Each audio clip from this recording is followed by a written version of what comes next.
Hi there, it's Alice. Before we begin, I just want to say, if you clicked on this episode because you've been feeling tired, lost, or maybe even hopeless, you're in the right place. This is a safe corner of the internet. No judgment, no fake smiles, just real talk. From one human to another. To be honest with you, lately I've been struggling too. I've been facing rejection after rejection in my job search. I've been feeling stuck, wondering if things will ever change. And some mornings, it's hard to even get out of bed. Maybe you know that feeling. That heavy weight in your chest. That quiet voice that says, "What's the point?" If you're feeling that right now, I just want you to hear me say this. You are not alone. Not today. Not here. Over the next few minutes, I'm going to share some thoughts, stories, and gentle reminders that have helped me keep going, even on my worst days. My hope is that, by the time this episode ends, you'll feel a little lighter, a little more understood, and maybe, just maybe, a little more ready to face tomorrow. So, take a deep breath, find a comfortable spot, and let's walk through this together.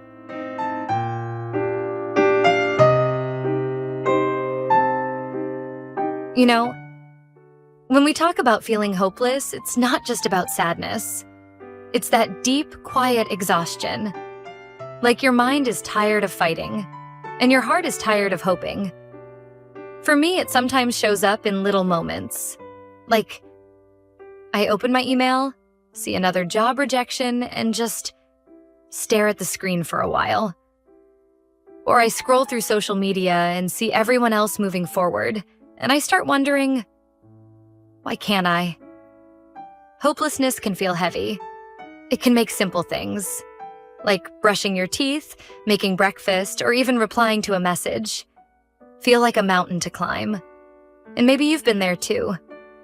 You wake up and the first thought is, here we go again. The days start to blend together. You stop making plans because, what's the point? If you're nodding along right now, I want you to know you're not strange and you're not weak for feeling this way. You're human. So many of us have been in this space where the future feels foggy and the present feels like it's on repeat. And here's something I've learned. Recognizing this feeling is the first step. It's like turning on a small light in a dark room. Maybe you can't see the whole space yet, but you found a way to start. And maybe that's what today is for. Not to magically fix everything, but to notice where you are and to gently decide, I don't want to stay here forever.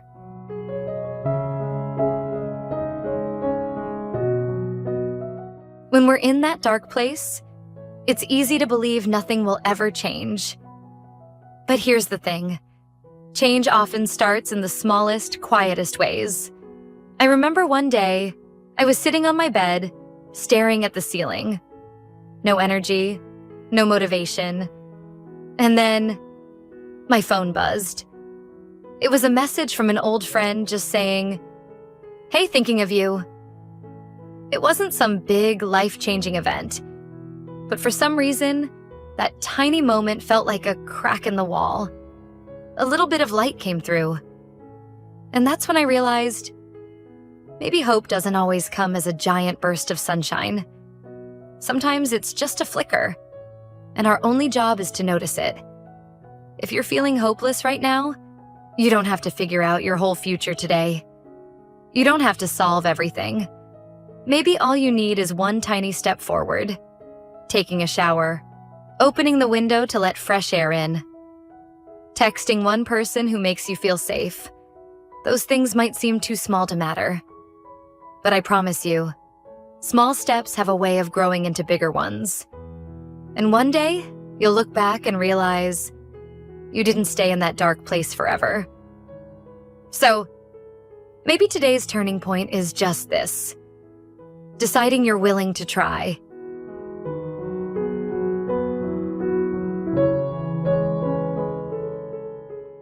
Now, I want to share a few gentle ideas that have helped me when life feels too heavy. These aren't magic solutions. They're small things. But small things can be powerful. Number 1. Allow yourself to feel, don't pressure yourself to snap out of it. It's okay to admit, I'm not okay right now. Sometimes simply saying it out loud takes away a little of its weight. 2.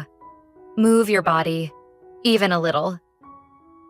You don't have to run a marathon. Just walk around the block, stretch your arms, or step outside for a minute. Fresh air can remind your mind that the world is still moving, and so can you. 3. Talk to someone you trust. It could be a friend, a family member, or even a support group online. You don't have to share every detail. Just letting someone know you're struggling can help you feel less alone.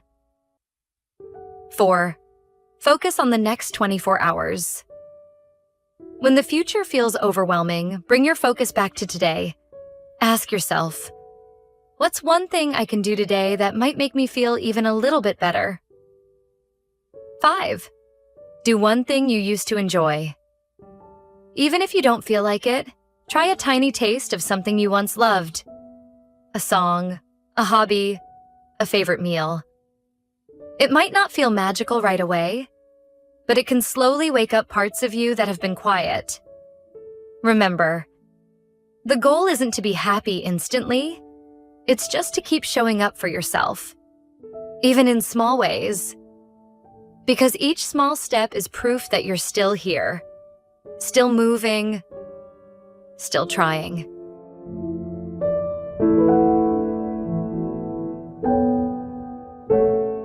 If you're listening to me right now, maybe you've been wondering if things will ever change. Maybe you've been carrying so much for so long that you're tired in a way sleep can't fix. I want you to hear this. Really hear it. You are not weak. You are not broken. And you are not alone. Right now, it might feel like you're standing in the middle of a storm. The rain is heavy, the sky is dark, and you can't see the way forward. But storms don't last forever. The clouds will break. The sun will come back. I know it's hard to believe when you're hurting. I know it's tempting to think, this is just how life will be now. But I promise, life can surprise you. One day you'll laugh again, without forcing it. One day you'll wake up and actually look forward to something.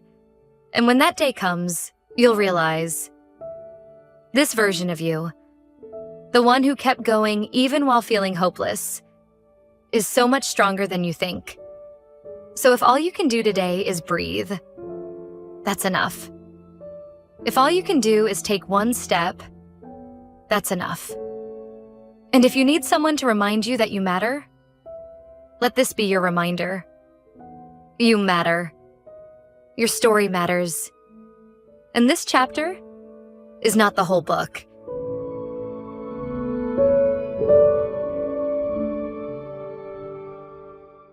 Thank you for spending this time with me today.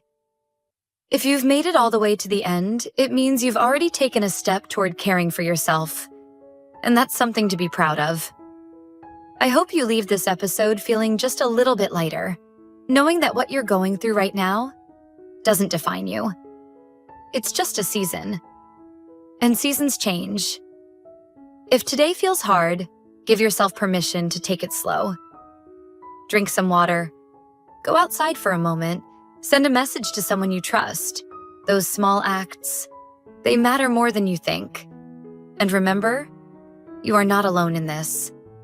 I'm walking through it too. And somewhere out there, so are thousands of others who are quietly finding their way forward. So until next time, take care of your heart, take care of your mind, and keep showing up.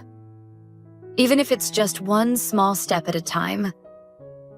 Your story isn't over yet. Let's keep turning the pages together.